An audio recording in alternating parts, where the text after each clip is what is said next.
క్షేమముగా కాచిన రాజు.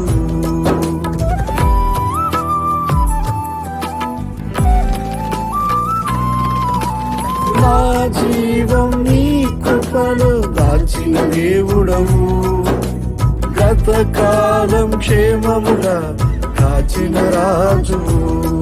క్షణమైన నిన్ను వీడి నేనుండలేను స్వామి, చావైనా బ్రతుకైనా నీ సేవలోని స్వామి. క్షణమైన నిన్ను వీడి నేనుండలేను స్వామి, చావైనా బ్రతుకైనా నీ సేవలోని స్వామి.